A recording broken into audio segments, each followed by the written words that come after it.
Olá, meu nome é Fernanda, sou psicóloga e sou responsável pela leveza do afeto, cuidadores diferenciados. Estamos no mercado desde 2008, formando, selecionando e indicando para trabalhar para diversas oportunidades de trabalho, cuidadores de idosos.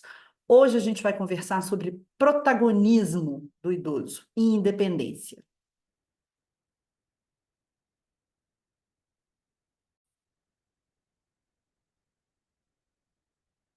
Protagonismo, autonomia e independência dos idosos.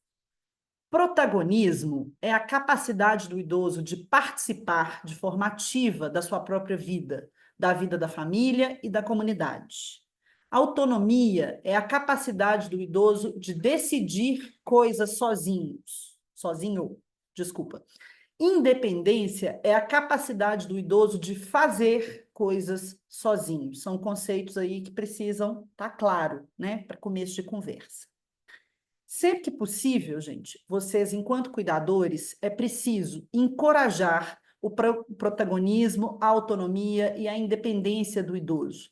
Tem no nosso imaginário a fantasia de que cuidar é fazer tudo pelo outro, quando não. Na verdade, você está ali para ser um facilitador das atividades de vida diária, mas a gente tem sempre que fazer um vínculo, né, com a parte saudável, preservada do idoso e deixar que esse protagonismo apareça.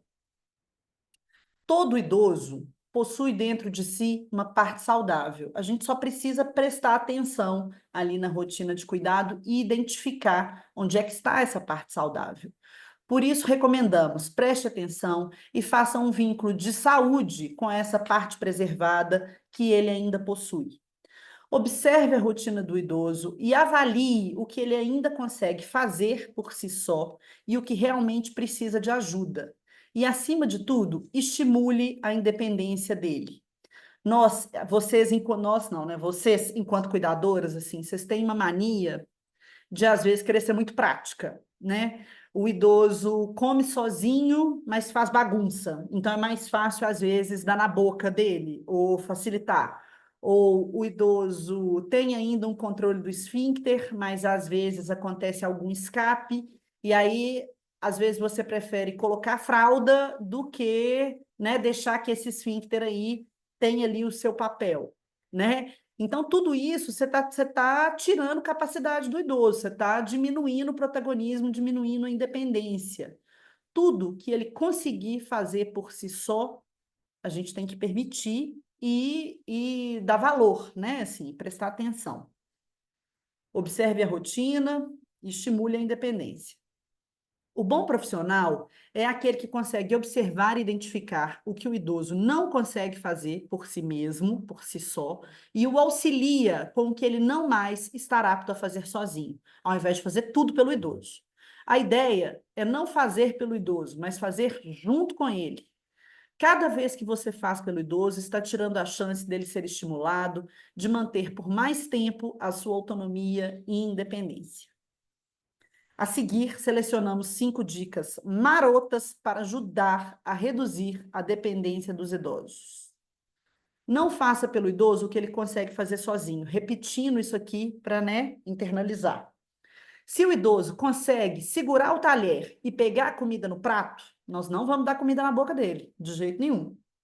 Se o idoso consegue caminhar, mesmo que devagar, vamos evitar de usar cadeira de roda. Se o idoso consegue cortar o pão e passar a manteiga, nós vamos deixar. Isso são exemplos banais para a gente pensar aí na rotina e cada uma de vocês vai adaptar aí de acordo com a sua rotina. Deixe o idoso decidir o que ele quer. Essa capacidade de decisão é maravilhosa.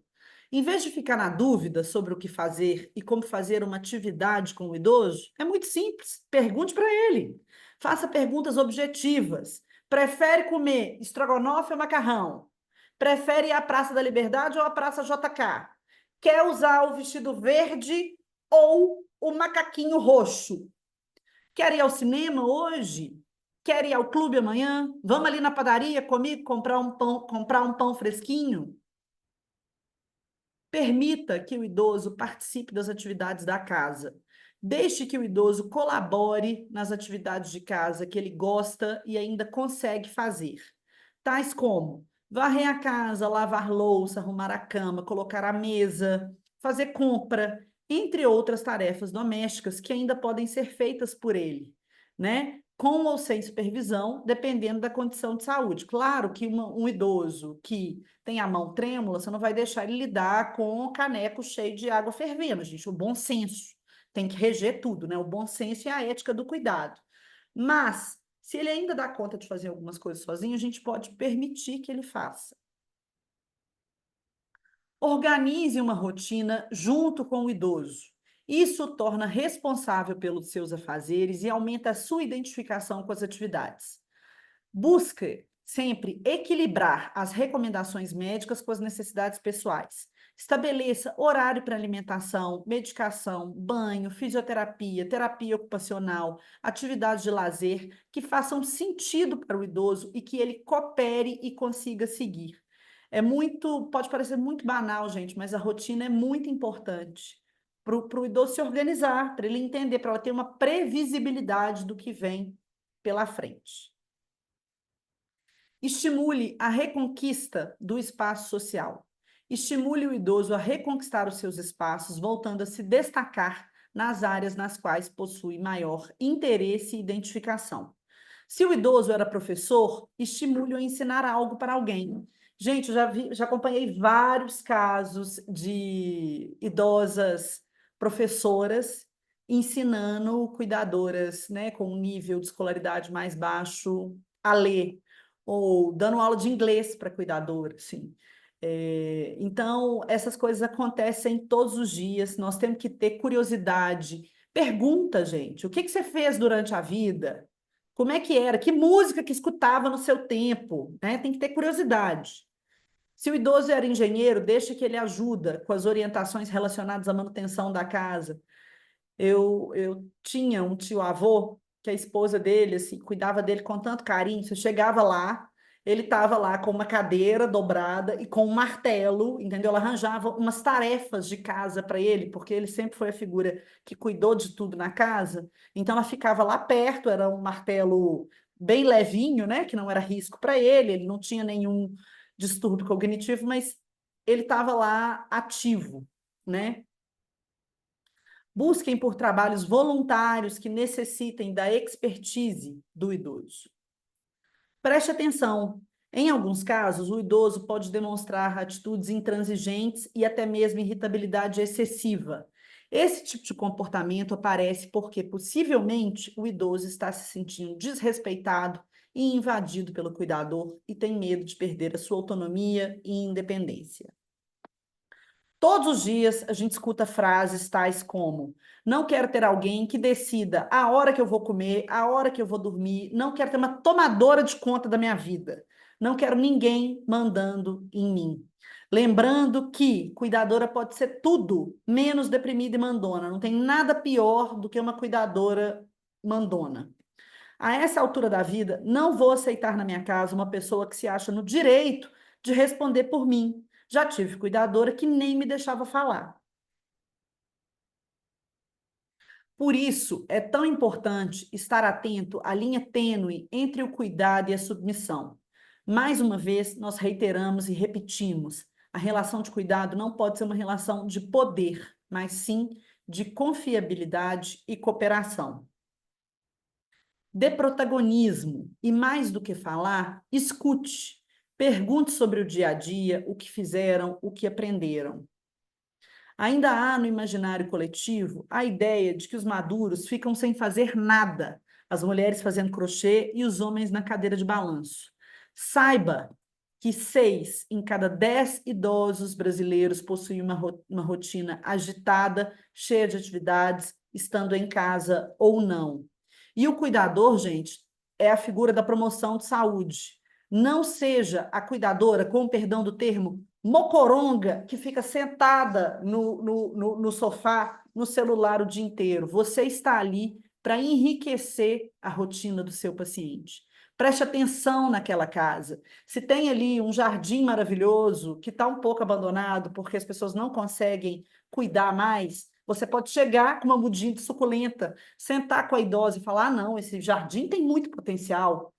Isso vai melhorar a sua vida e a vida dele.